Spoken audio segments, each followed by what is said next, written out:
This year's NBA Summer League did not go how we expected for the rookies. The number 1 pick Zachary Risacher had a solid debut all things considered. He dropped 18 points and 5 rebounds. By no means was it a very efficient night, but as you'll see, that was rare this year. He likely ended the night with a lot more believers than when he started. In the first quarter alone, he showed off a much more well-rounded and polished skill set than most were aware of.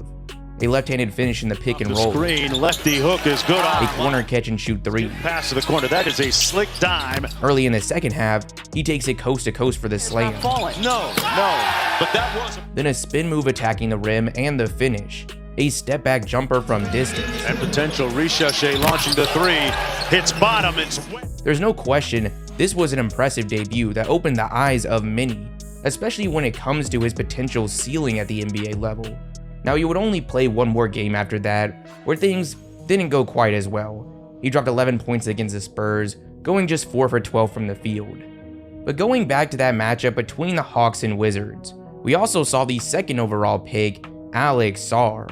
While in that game, he had just 12 points and 7 rebounds, shooting only 4 for 12 from the field. He did manage to go 2 for 5 from distance, both of which came off the dribble, and he also finished the night sending back 4 shots. But while defensively, he would continue to have impressive moments throughout the Summer League, things would only get uglier offensively as the week went on. By the end of his 4 games in Las Vegas, he was averaging less than 6 points while shooting only 19% from the field and 12% from 3. Shocking to say the least. While there's a lot of optimism about his raw ability as a scorer, it seems like we might be a ways out from that coming together on a consistent basis. It's clear that he was given the ultimate green light. In his second game, he went just 4 for 14, including 0 for 5 from distance, which was actually a pretty impressive outing compared to his third game against the Blazers. He finished the night failing to knock down a single one of his 15 shot attempts, including 7 threes. Now, by no means whatsoever are we suggesting that Sarr is doomed for failure at the NBA level. Even amongst these struggles, the potential was still apparent. A lot of rookies struggled this year. But there's no way around the fact that the optimism surrounding him did just take a pretty big hit.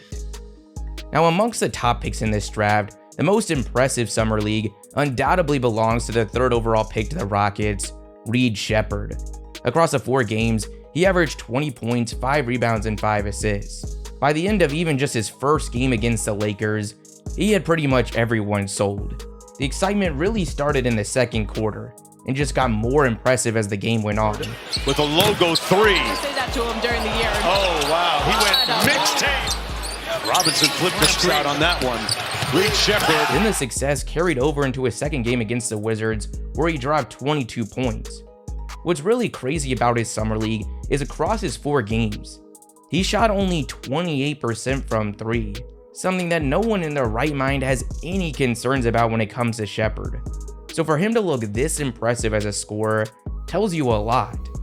Conversations are quickly heating up about where he should have gone in this draft, and rightfully so. The Spurs' 4th overall pick, Stephon Castle, had his Summer League cut short due to a wrist injury, but across the 3 games we did see him in, he had some impressive moments. But for his Summer League as a whole, he did struggle from the floor. He averaged 17, but shooting just 37% from the field and 25% from distance. The Detroit Pistons' 5th overall pick, Ron Holland, had a pretty rough start, going just 5 for 15 in his first game.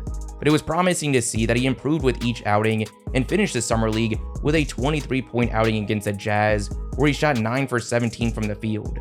Across all his games, he averaged 19 points on 41-24 splits. The 3-point shooting was the concern coming into this draft, and while there definitely were some bright spots for him during the week, really nothing was done to alleviate that concern just yet. With the 6th overall pick, we saw the Hornets make one of the more surprising selections of the draft when they selected French wing DaRon Holmes, easily one of the more raw players in this class, so coming into this Summer League, the expectations really weren't too high. He played 3 games in Las Vegas, failing to catch much attention at all, averaging only 9 points and 7 rebounds, shooting 42% from the field, and going just 1 for 10 from 3. With the 7th pick, we saw the Portland Trailblazers go with UConn big Donovan Clingan, the other side of that matchup where Alex Sarr went 0 for 15 from the field. Now for the Summer League as a whole, Klingan struggled offensively, but he was still able to leave Vegas with a positive impression on most. After coming off one of the most dominant defensive seasons we've seen at the college level, he looked the part. And it wasn't just in that matchup with Sarr. He led the entire Summer League in blocks, sitting back over 4 a night. Now what was clearly the most intriguing part of his week was his willingness to shoot from 3, something we really didn't see at all during his time at UConn. He was out there taking over 3 attempts a game. Now he only knocked in 3 across his 4 games, but just seeing him actively trying to extend his game has to have Blazers fans very hopeful. Someone that had a lot of hype and excitement surrounding him going into this year's Summer League was the 8th overall pick who made his way to Minnesota after a draft night trade, Rob Dillingham, the top on-ball creator in this class whose game fills up the highlight reel. However, to kick things off in Las Vegas, that's not what we saw. He went just 2 for 12 in his first game, 5 for 14 in his second, 3 for 10 in his third, 6 for 21 in his fourth. It was looking like he was going to have one of the more disappointing summer leagues of this year's rookies. But luckily, he was able to save the week in his final game against Orlando.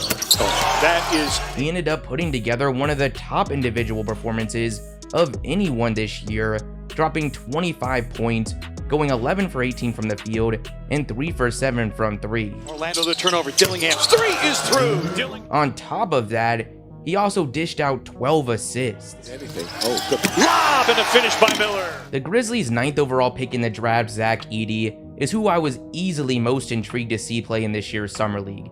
And while his time was brief, suffering a minor injury that ended his week in just the second quarter of his second game, he was still able to silence a lot of the criticism surrounding what he might be capable of at the NBA level. In his only full game against the Utah Jazz, he dropped 14 points and 15 rebounds, including the tip-in descended to overtime. There it is, it hit the rim. There's a tap. Oh! You called it! Against the Pelicans, where he played just 8 minutes before getting hurt, he had already managed 6 points and 3 rebounds. This interior dominance wasn't just catching the attention of fans and critics. He has emerged as the current Las Vegas favorite to win the Rookie of the Year award. With the 10th overall pick, the Utah Jazz landed one of the best values of the night when they selected Colorado freshman Cody Williams, someone whose summer league began in Salt Lake City, where things didn't get off to a great start. In his first outing, he would go just 3 for 10, followed by an 0 for 8 performance. But luckily, once getting out to Las Vegas, things really started to pick up for him. He dropped 21 points against the Mavericks, where he shot 9 for 15 from the field and 3 for 6 from distance. Across his 4 games in Las Vegas, he was able to average 15 points while shooting 55% from the field and 38% from 3. A lot of people were surprised to see that Buzelis was still on the board when the Bulls grabbed him with the 11th overall pick. But what we saw from him in the Summer League might give you a good idea of why we saw him slide down the board. The potential he has is clearly through the roof. We saw that in his second game against the Warriors, when he dropped 28 points and 5 rebounds, going 4 for 8 from distance and giving us one of the top highlights of the entire week. Make it 12. Buzelis! That game had people quickly hailing him as the steal of the draft. But while that potential has always been undeniable, the consistency just hasn't been there, and we saw that once again in Vegas. His other performances in the Summer League were 4 for 15, 7 for 18, 4 for 17, and 3 for 11. Outside of that game against Golden State, he shot just 2 for 20 from 3. Now, another player that looked like one of the biggest steals of the draft early on in the Summer League was the Wizards' 14th overall pick, Bub Carrington. The 6'5" point guard put on a show in his debut, stealing the spotlight from that number 1 versus number 2 matchup. And he did that quite literally from the jump. Out top, over to the wing, a quick 3 on the way, got it. He finished the night just shy of a triple-double, with 19 points, 9 rebounds, and 8 assists, shooting 5 for 10 from the field and 4 for 8 from 3. Now, across his 5 games in Vegas, his efficiency wasn't able to hold up, dropping down to just 33% from the field and 36% from 3.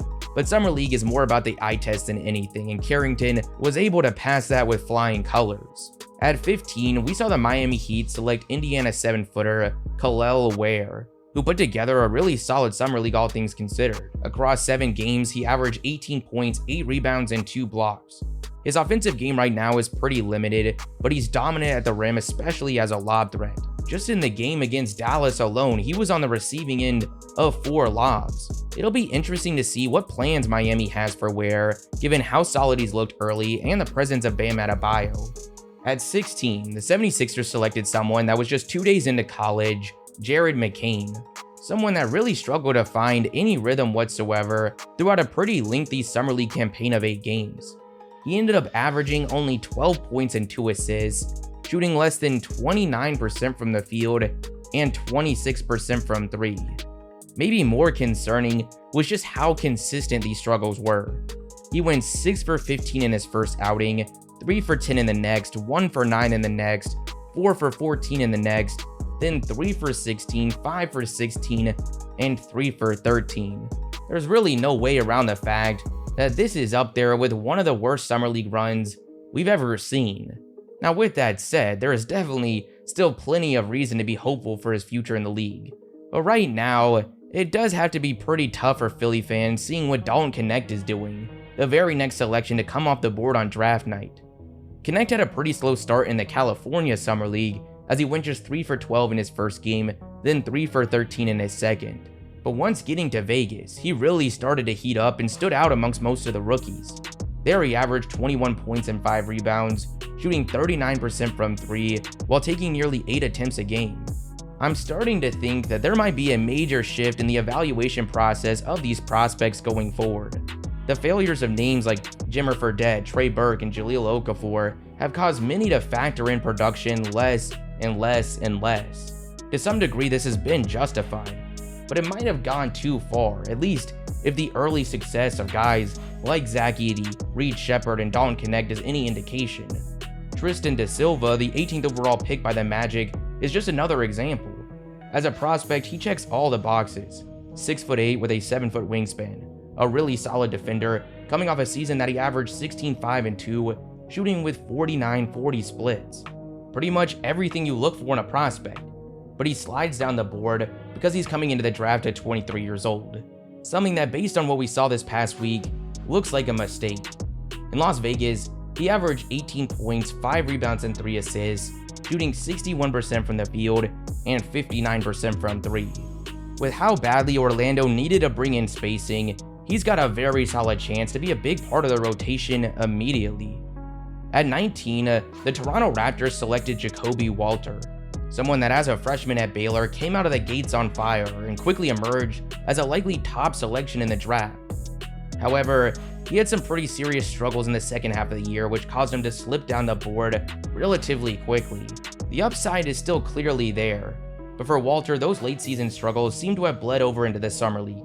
Over his 5 games, he averaged just under 12 points while shooting only 35% from the field and 21% from 3. The potential trend this year continues with the Cavaliers' selection of Jalen Tyson at 20. Coming off a junior year at Cal where he averaged 27 and 4, the 6'7" wing put together a really solid summer league. He averaged 15, 7, and 4, shooting with 59-40 splits. At 21, we saw another Baylor freshman come off the board when the Pelicans took Yves Missi, a hyper-athletic 6'11" big whose summer league really wasn't all that notable, but also not disappointing. He averaged 8 points, 5 rebounds, and just under 2 blocks.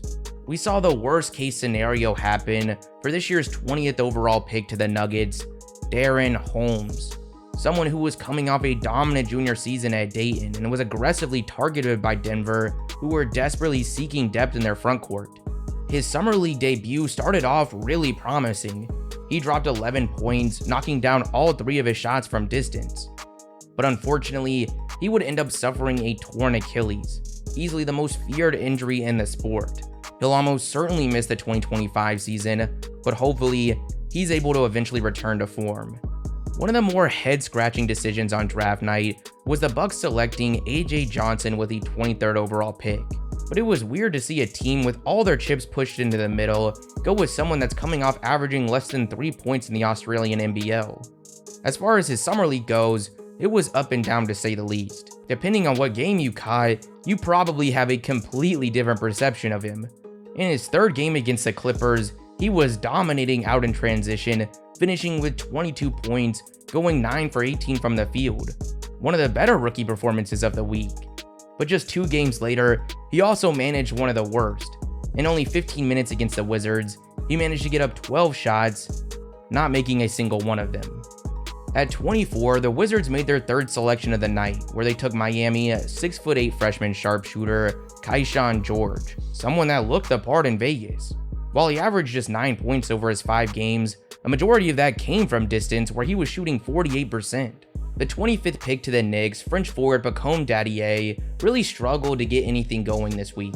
In Vegas, he averaged just 7 points and 4 rebounds, shooting less than 31% from the field and knocking in just 2 of his 19 attempts from outside. For OKC's 26th overall selection, Dillon Jones, it was an up and down summer league. He turned heads in his second game when he dropped 21 points, 7 rebounds and 4 assists, only missing 1 of his 8 shots from the field.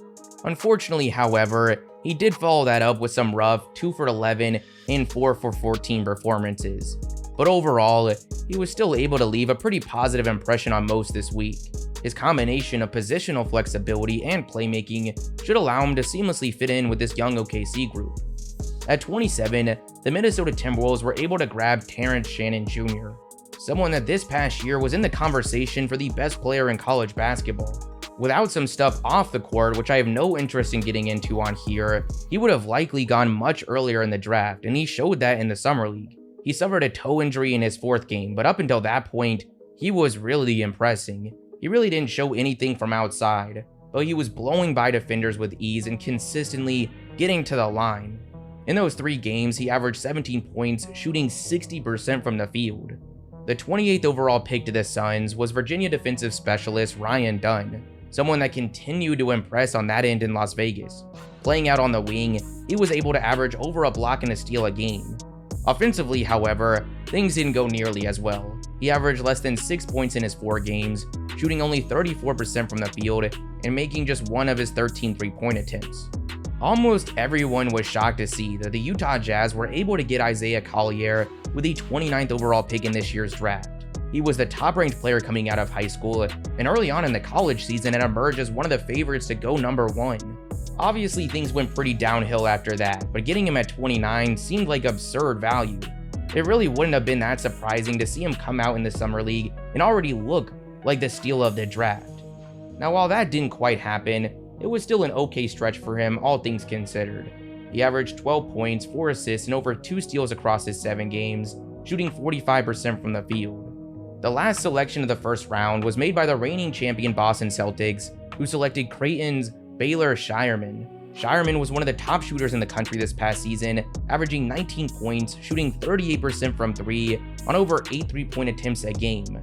However, unfortunately, we didn't see much of that ability in his 5 Summer League games. He averaged 11 points, 5 rebounds, and 3 assists, but shot only 29% from 3. I've now been covering the Summer League for 7 years, and I don't think I've ever seen one like this. The individual production seemed to be way down across the board, even from the second-year players. Jordan Hawkins, Grady Dick, Amani Bates, Ben Sheppard, even last year's Summer League MVP Cam Whitmore shot only 38% from the field and knocked in just 1 of his 14 3-point attempts. I'm really not sure what to make of it.